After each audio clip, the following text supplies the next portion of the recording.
My name is Larissa, and I just got back from spending 2 weeks in the beautiful city of Rio de Janeiro, Brazil.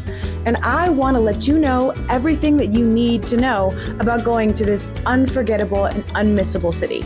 To make your trip as seamless as possible, I'm going to break down this video into 4 parts. We're going to talk about general info, food and drinks in Rio de Janeiro, things to do, and finally, the most important, we're going to talk about safety, so make sure you stay tuned. Brazil was colonized in the 16th century, as most places in the New World or the Americas, based on sugar production and eventually mining for minerals. It was colonized by the Portuguese and also was a large port where a lot of enslaved Africans were brought over to work the sugar plantations. Brazil as a country is absolutely massive, so it would be impossible to say that you saw it all in one trip.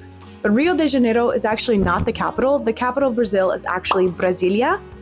But Rio itself is definitely a lively city that's got a lot of culture and history, and it's an unmissable city in my opinion because it does hold a couple of UNESCO World Heritage sites and just generally such a vibrant culture and an energy that's really hard to replace and recreate anywhere in the world in my opinion. Let's get into the basics. The official language spoken in Brazil is actually Portuguese, which is different from all of its surrounding neighbors, which would be Spanish. But as I said, Brazil was colonized by the Portuguese. Therefore, they speak Portuguese. And to be honest with you guys, there's really not that many Spanish speakers. I speak a little bit of Spanish, and while I was there, I would say like, hablo español, and everybody would say un poquito, but that un poquito meant very, very, very, very, very little.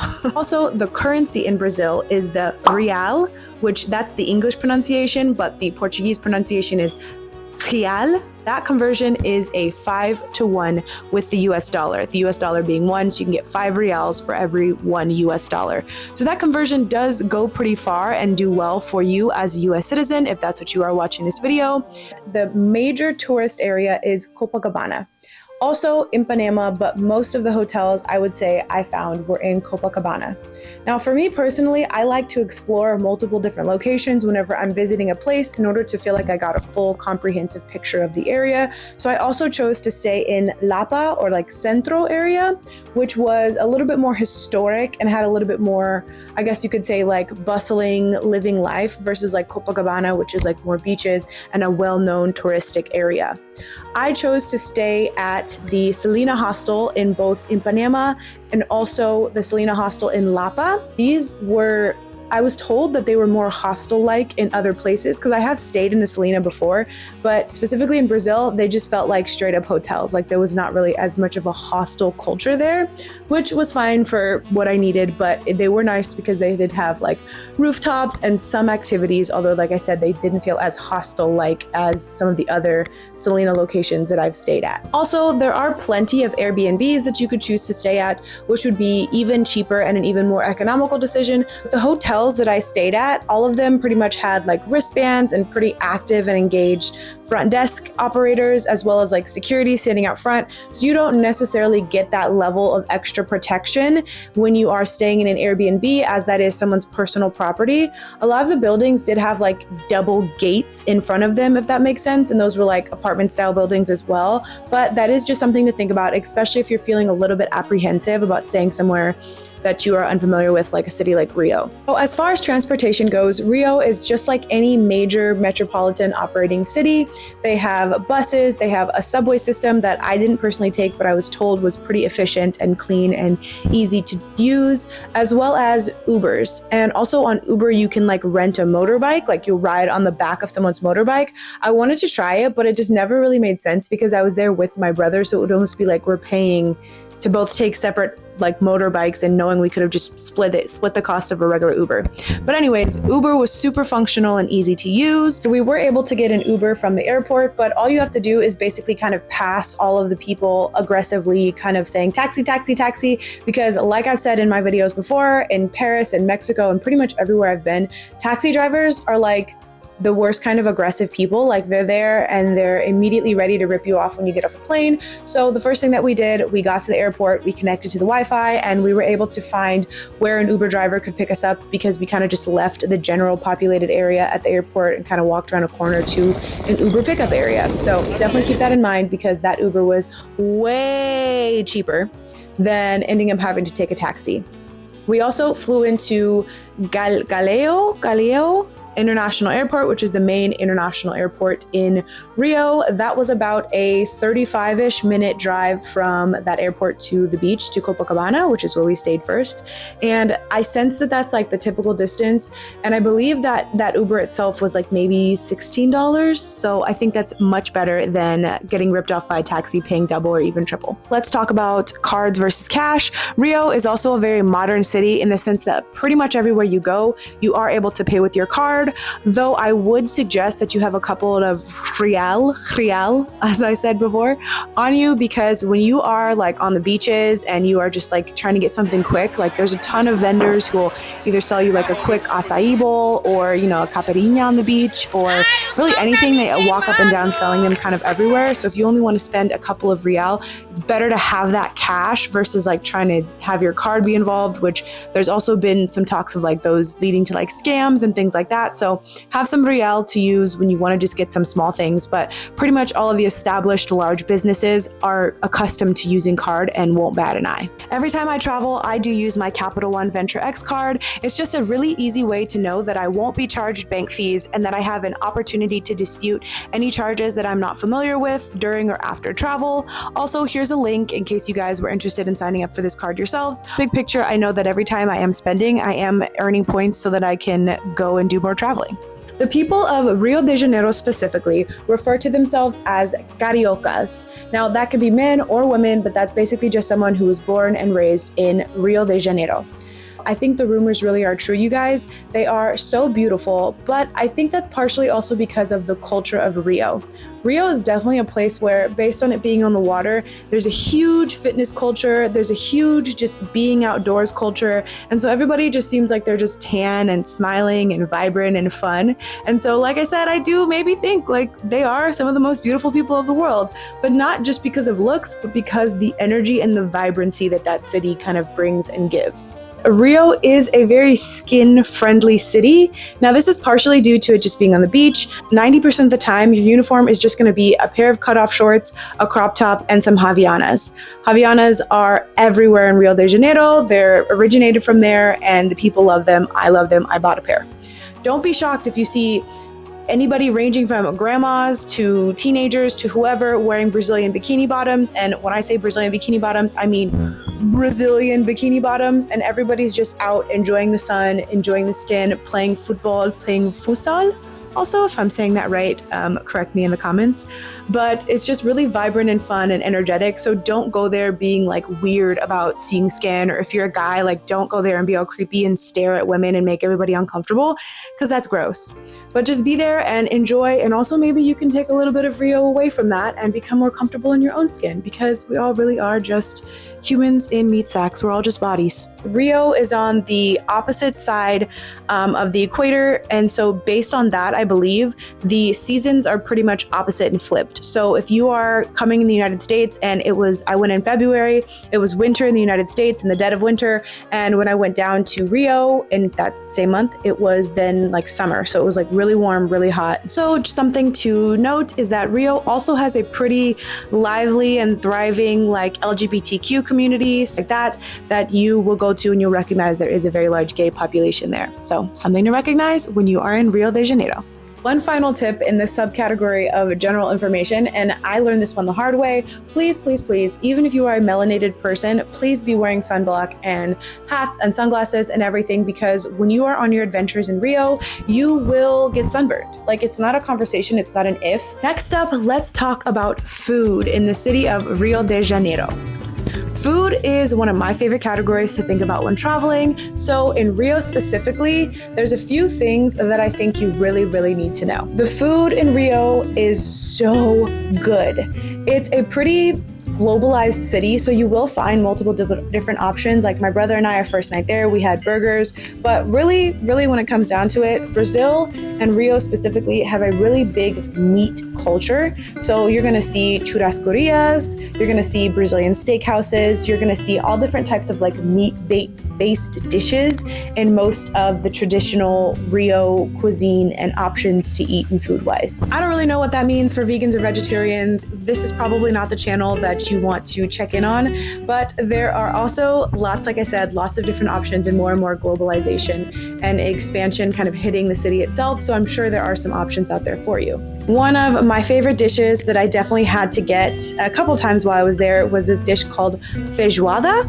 Feijoada kind of reminded me in a little bit of ways of some of like the more southern dishes that we have in the United States. Like my grandparents are from North Carolina, so my grandfather is like really big on like barbecue and like pork and like lots of flavorful meat type dishes. So it was really kind of familiar to me. So I did make a little bit of the connection in recognizing that like a lot of the cuisine and like things that are like typically notable about Rio come from the African culture that was brought over here through the enslaved individuals. It did like resonate a little bit for me with the black beans and the rice and the greens. Ugh. I didn't care too much for the farofa, which is like that grainy stuff on the side. I have a Brazilian friend who said farofa is really popular to have with eggs, but I kind of just didn't get it a little bit. But like I said, feijoada, if you try nothing else, please try feijoada. Also, I had like a little bit of a acai bowl counter, if you will. Like in Brazil, acai is like $3, maybe $4 for like the biggest cup you've ever seen. Also, the acai itself is so sweet and perfect. It's like not too runny to be like a smoothie and not too thick to be like a bowl of ice cream or something. Like it was absolutely perfect. The national drink of Brazil is the caipirinha. Say that with me.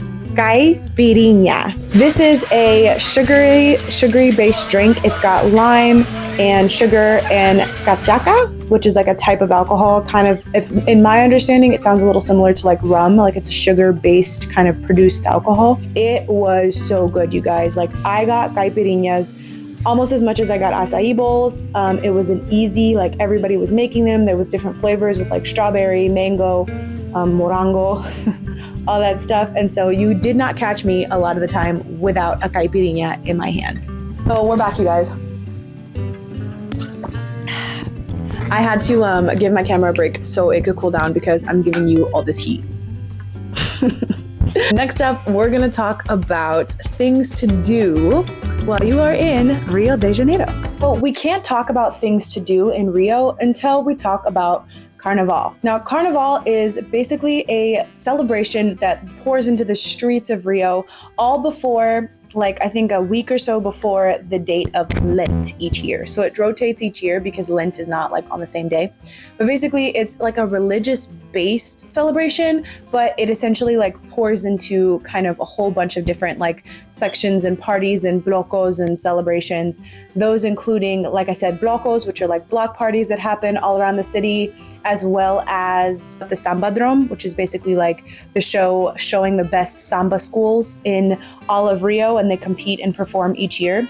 Like I said, this all happens about a week or so before Lent, but it happens pretty much every year with the exception of, I don't think it happened in 2020 or 2021 because of our girl COVID. I actually did get a chance to go to Rio Carnival, which is literally one of the best parties, or if not the best party in the entire world. So go ahead and check out that vlog that I did on that, as well as stay tuned because I also will be doing a video just like this, all about what you need to know about going to Carnival. Other than that, let's talk about the things that the city is well known for year round. So one thing that you definitely want to see is, and make plans for, is to go to Christ the Redeemer. This is actually one of the UNESCO's World Heritage Sites, and it is a giant statue, like you see, that looks over the city of Rio, and it's one of the most beautiful and like awe-inspiring things to do and see while you're in the city. It's also very iconic, seen in so many different movies and TV shows, and so I definitely recommend that you plan ahead and make sure you're choosing the day that you want to go see the Christ the Redeemer, maybe even first, because these are tickets that do sell out, and you're going to want to go and try and go on a day where there's little cloud cover, but ultimately like that's not something you can predict very well. So I do suggest staying up there and just hanging out for a bit so that you can get that Christ the Redeemer photo that we all know you want, and that you can get it without the clouds. Also, if you guys are interested, I do have a Viator link so that you're able to book. I think these tickets are really special because basically you book the tickets through Viator and you get a front of the line pass, so you don't have to wait in the line to get onto the train. And as far as I know, this is something that only Viator offers. So like I said, use this link here so that you can have an easier time getting up to see the Christ the Redeemer. Another notable location is Sugarloaf Mountain. I believe also as well another UNESCO World Heritage Site. But basically, you can also book those tickets through Viator as well. Here, like I said, you are able to take 2 cable cars up to the top of this mountain and then another beautiful viewpoint where you can look down on the city. So we did this like later on in the evening, and we're able to also get some stunning night views as well. One more iconic spot is the Escaladeria Celaron, which also known as the Lapa Steps, and this is where Snoop Dogg and Pharrell shot their music video for Beautiful. It's very well known.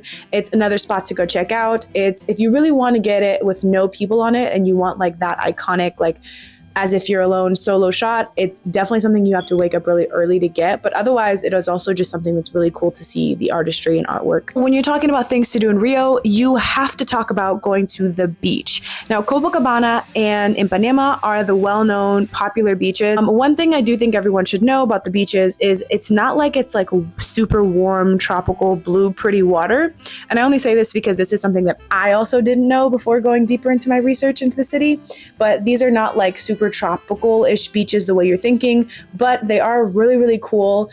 You're able to do a lot of people watching, which is really fun. I noticed in Ipanema, there was all these different like volleyball courts and soccer games and futsal games and all these other things going on, people selling things. So part of going to the beach in these cities is basically to people watch and like enjoy and even like, you know, see and be seen, if you will.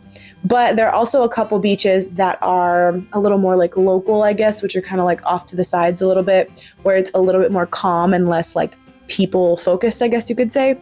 Those would be Leme Beach and also Leblon. But ultimately, if you do want that like tropical blue, you know, vacation-y image that you're probably thinking in your head, you will want to go to some other locations, maybe even like Ilha Grande, which I did visit Ilha Grande, but I don't know if I'm going to make a video on that. If you want to see a video on Ilha Grande, which is like a tropical island off the coast of Brazil, let me know, because I do have content for that. Copacabana felt a little more touristy, like there was just tourists out there, and Ipanema felt more like there was a good mix of like locals and like people working out and things like that. Really fun day spent here in Ipanema, which is a more like luxury upscale area. It's really close to Copacabana and close to Lapa, but it's still like, you know, its own little separated area. So I definitely feel like Ipanema would have been like more fun for a full beach day, which I sadly didn't even get to do, which is so crazy to say. We can talk about the favela tours, but I personally didn't think it was appropriate to go on one, and not so much because I was just super scared for my safety,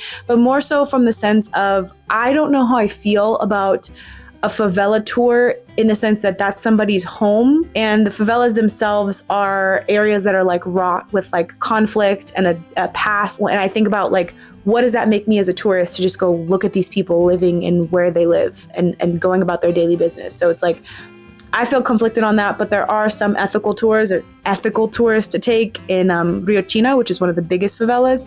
And you can tell me what you think in the comments below. How do you feel about favela tours? Honorable mention for all the things that I did not get a chance to do while I was there. I definitely wanted to check out the botanical garden and some of the hikes in like the Chuica forest and stuff like that. I wanted to check out Pedro do Sal. I wanted to check out the Santa Teresa neighborhood, which is like apparently like a really cool neighborhood to just kind of walk around and explore.